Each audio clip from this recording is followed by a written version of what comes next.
சட்டம் ஒழுங்கை பாதுகாக்கக்கூடிய காவல்துறை சரியான செயல்படும். கடலை பார்த்திருந்தால் தான் தொடர்ந்து முதலமைச்சராக இருக்க முடியும் என்று சொன்னாரோ என்னவோ தெரியவில்லை. எனவே இந்த 100 நாள் ஆட்சி என்பது அந்த ஒன்றை நீக்கிவிட்டால்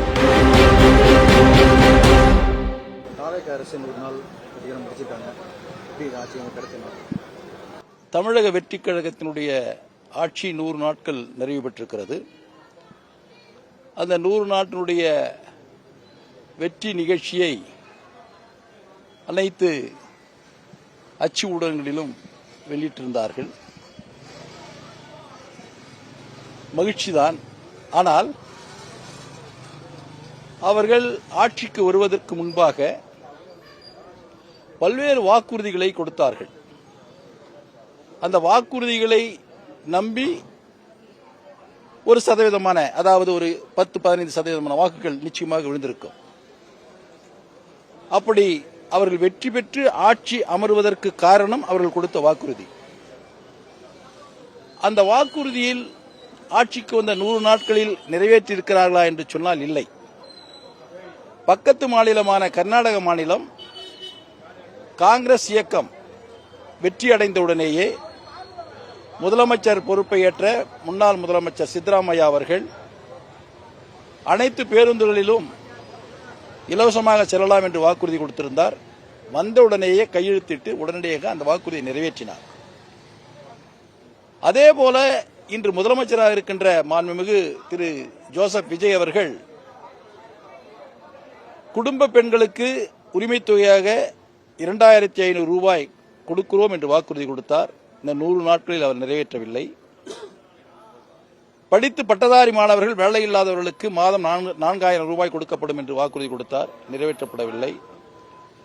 டிப்ளமோ படித்த மாணவர்கள் 2500 ரூபாய் கொடுக்கிறோம் என்று சொன்னால் கொடுக்கப்படவில்லை.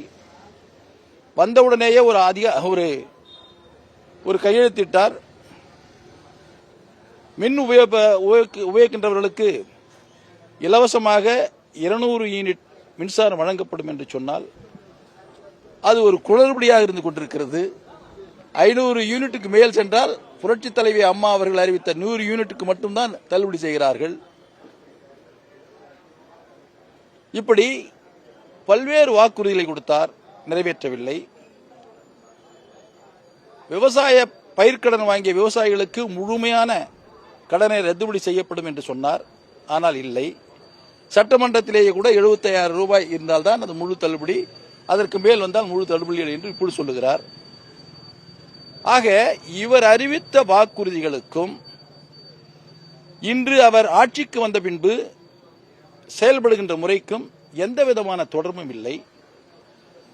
அதேபோல சட்டம் ஒழுங்கை நீங்கள் பார்ப்பீர்கள் என்று சொன்னால், கோவையிலே ஒரு மாணவன் கொலை செய்யப்படுகிறான். அப்படி கொலை செய்யப்படுகின்ற மாணவனுடைய பெற்றோர்கள் போதைப் பொருள் விற்கின்றவர்களை காட்டிக் கொடுத்ததால் அந்த கும்பல் கொலை செய்தது என்று அந்த பெற்றோர்கள் கூறுகிறார்கள்.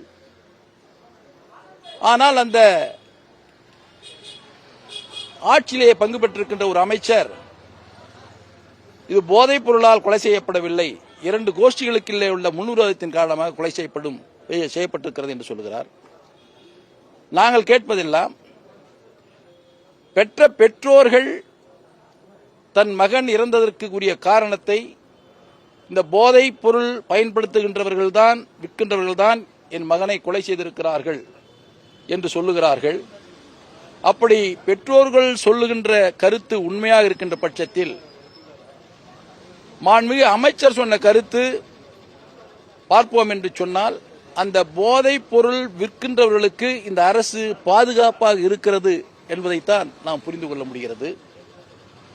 அதேபோல 2 நாட்களுக்கு முன்பு தஞ்சையிலே ஒரு பெரிய நிகழ்ச்சி நடந்திருக்கிறது. வழியிலே செல்கின்ற ஒரு இளைஞரை காவல்துறை அதிகாரி வெளியேறும்படி கூறுகிறார். வழிவிடவில்லை, தடுமாறுகிறார் இளைஞர். அப்படி தடுமாறுகின்ற இளைஞரை தள்ளிவிடுகிறார். தள்ளிவிடுகின்ற ஒரு காவல்துறை அதிகாரியை உடனடியாக அந்த இளைஞர் ஓங்கி கன்னத்தில் அறைகிறார்.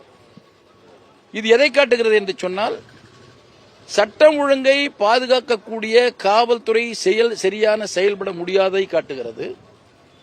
அதே நேரத்தில் இன்று காவல்துறையின் மீது எந்தவிதமான பயமும் இல்லாமல் எதையும் செய்யலாம் என்ற எண்ணத்தை இளைஞர்கள் மத்தியிலே உருவாக்குவதை காட்டுகிறது. இதனால் மாநிலத்தில் அமைதியான வாழ்க்கை வாழ விரும்புகின்றவர்கள், வாழக்கூடியவர்களுக்கு சரியான பாதுகாப்பற்ற ஒரு சூழல் இந்த ஆட்சியில் இருந்து கொண்டிருக்கிறது. இதுதான் அவர்கள் 100 நாட்கள் செய்த சாதனை என்று நான் கருதுகிறேன்.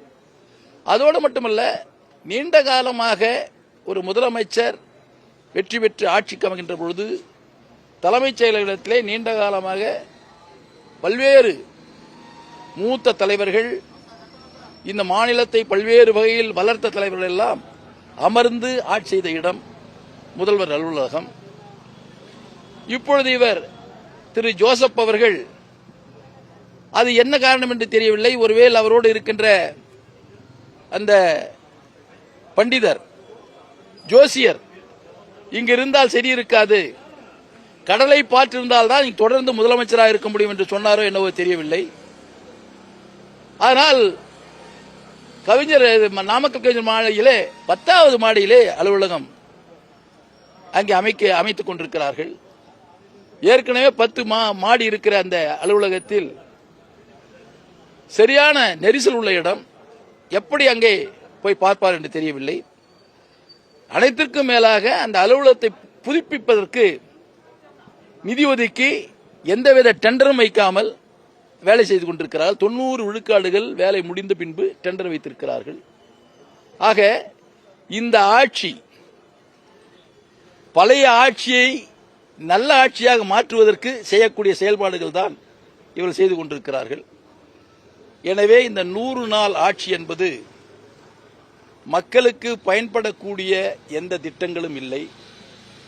ஏற்கனவே இருக்கின்ற திட்டங்களை பெயர் மாற்றி வெற்றி என்று இவர்கள் ஸ்டிக்கர் ஒட்டி கொண்டிருக்கிறார்கள். இந்த 100 நாளில் செய்த சாதனை இந்த ஸ்டிக்கர் ஒட்டுவது, இந்த 100 நாளில் செய்த சாதனை கொடுத்த வாக்குறுதியை மறந்து செயல்படுவது, இந்த 100 நாள் செய்த வாக்குறுதி சிங்கப்பெண் என்ற ஒரு காவல் ஒரு புதிய ஒரு அமைப்பை உருவாக்கி அவர்களுக்கு சீருடை வழங்கியதோடு இருக்கின்ற ஆட்சி. அவ்வளவுதான் இந்த ஆட்சி. இந்த ஆட்சியில் இதுவரையில் ஒரு மாவட்டமானாலும் சரி, ஒரு தொகுதியானாலும் சரி, ஒன்றியமானாலும் சரி, எந்தவித செயல்களும் செய்யவில்லை. அனைத்து பணிகளும் ஸ்தம்பித்திருக்கிறது. அரசு துறை அலுவலர்கள் என்ன செய்வது என்று தெரியாமல் தடுமாறிக் கொண்டிருக்கிறார்கள். உயர் அதிகாரியிடத்து உரிய உத்தரவு வரவில்லை. அப்படி உயரிய அதிகாரத்திலிருந்து உத்தரவு வரவில்லை என்று சொன்னால் மேலே இருக்கின்ற அமைச்சரிடத்திலிருந்து அவருக்கு உத்தரவில்லை. ஆக இந்த ஆட்சி, இந்த 100 நாள் ஆட்சியினுடைய சிறப்பு என்பதை விட அந்த ஒன்றை நீக்கிவிட்டால் மீது என்ன இருக்கிறது? அதுதான் இந்த ஆட்சியினுடைய நிலைப்பாடு.